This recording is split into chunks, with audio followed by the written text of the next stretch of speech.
They look amazing. Oh, it was so much fun. Right? Oh, man. Just to see the stars from all these other sports, rugby, cricket, I mean, it was a lot of fun. You're a Hall of Famer in basketball. Your number is up in Boston Garden. I don't think you're going to be in the Hall of Fame in cricket. I'm just saying. I feel good about saying. They said that was a great form, by the way. That's how they swing. I feel good about saying you will be in the Hall of Fame in basketball. I also feel good about this. But that looked awesome, and we will look for more clips from that to come as well. NBA legend Paul Pierce, as they say. Lakers beating the Warriors by 33 on Wednesday. I mean, it's preseason, and also a lot of guys didn't play. But LeBron and Anthony Davis, whoa, so dominant together. Good luck to the rest of the league at stopping that pick and roll combo.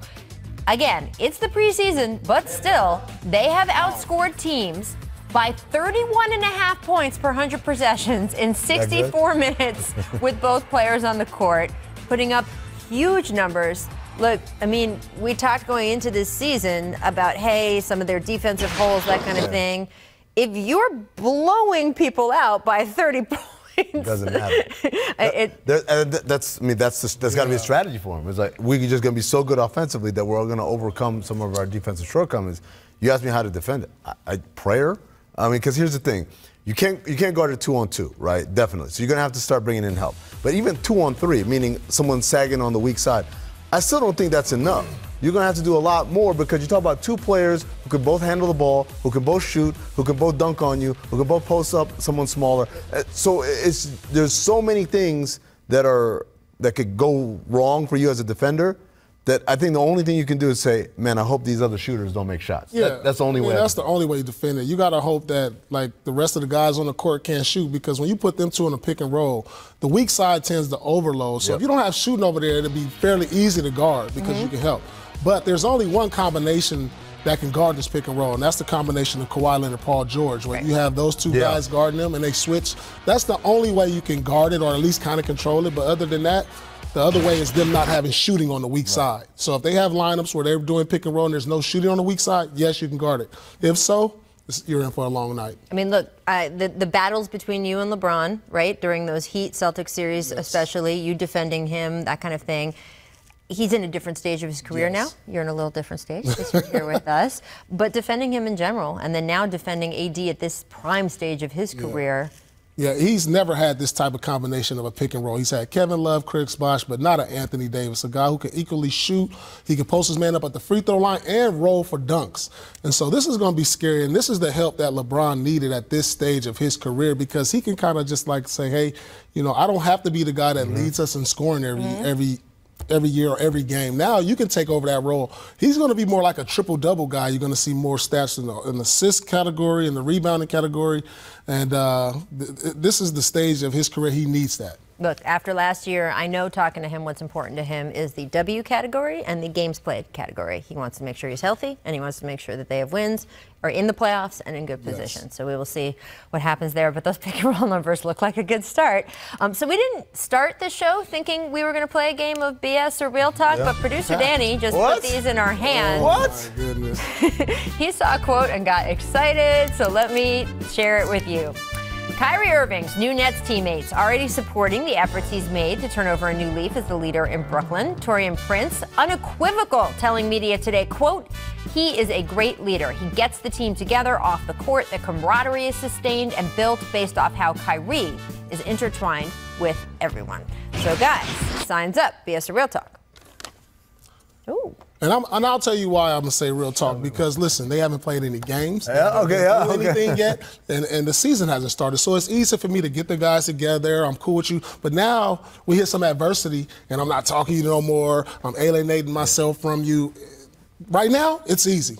So I can agree 100% that he's being a great leader right now. I think I can accept that explanation. But I think that in that explanation is baked in the idea that we know that Kyrie Irving's mood tends to change from day to day. And there are days, you know, we heard this in Boston and also in Cleveland, that there are days he would show up and he's everybody's best friend and he knows everybody's name and, hey, Susan, how are the kids doing? And then other days he'd walk in and not say a word to anybody, including while playing.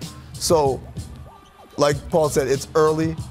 Taurean Prince probably hasn't seen the downside of it. Yeah, absolutely. That's why I say it's right now. I agree. Okay. There you go. Well, if it's real, Torian Prince, then it's real. There you go. There you go. Here's what the Jump recommends for today. Head over to the ESPN app for Zach Lowe's annual Wild NBA predictions. I always like these. Zach already put up with. You're gonna That's be great. The Mavs and Clippers played in Vancouver last night, which is very cool. And Vancouver should be an NBA city again. Just saying. Luka Doncic, 15 points, 13 boards. Luka beat Kawhi. Okay. The post here. Kawhi, by the way, I would say. Yeah, Kawhi was not putting out his maximum effort. Not to let you score at all. You can get some buckets on him, just not very many. Paul, do you like the confidence Luka showed us going at Kawhi like this? Absolutely. This kid will be an all-star this year. No. I'm telling you right now, he will be an all-star. Okay, so he was Rookie of the Year, as we know, last season, right? Averaged 21 a game. But look, do you think that All-Star, look at the voting I think we have up from last. He was not selected as a reserve by the coaches. He did finish third overall in the fan voting. Only LeBron and Giannis had more votes across the entire NBA. I don't know if we have the list up, but of sort of who else ranked there. You know, he was one of those guys. West is tough. Yeah, it's tough in the West, but one of the crazy things about him was they talked a lot about why does he get vet calls?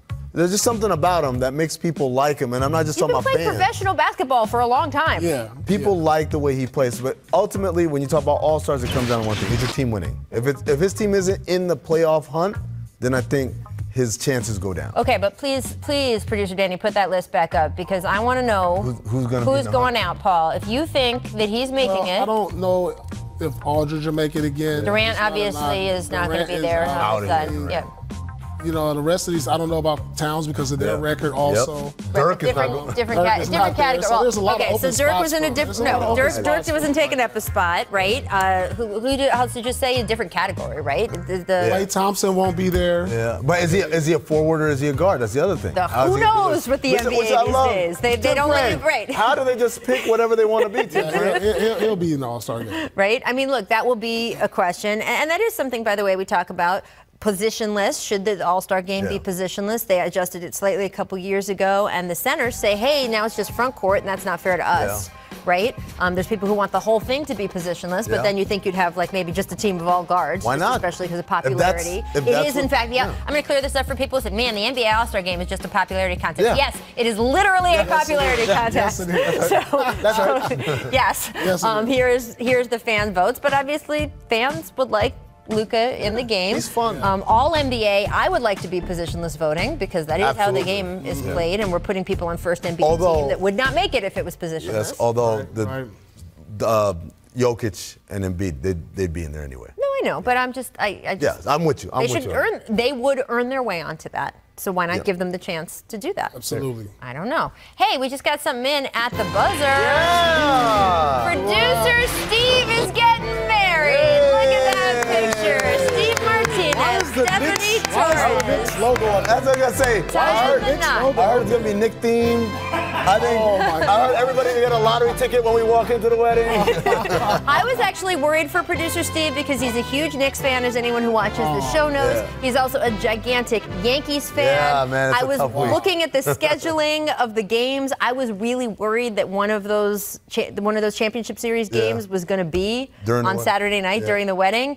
And Stephanie is amazing. Awesome. I believe that Steve would pick still marrying her over watching a Yankee game, but I wouldn't want him to have to make that choice. So congratulations to them. Big moment. Yeah. Steve has been on the jump since the jump, since day one. And by the way, shout out to Harrison Barnes. It's a great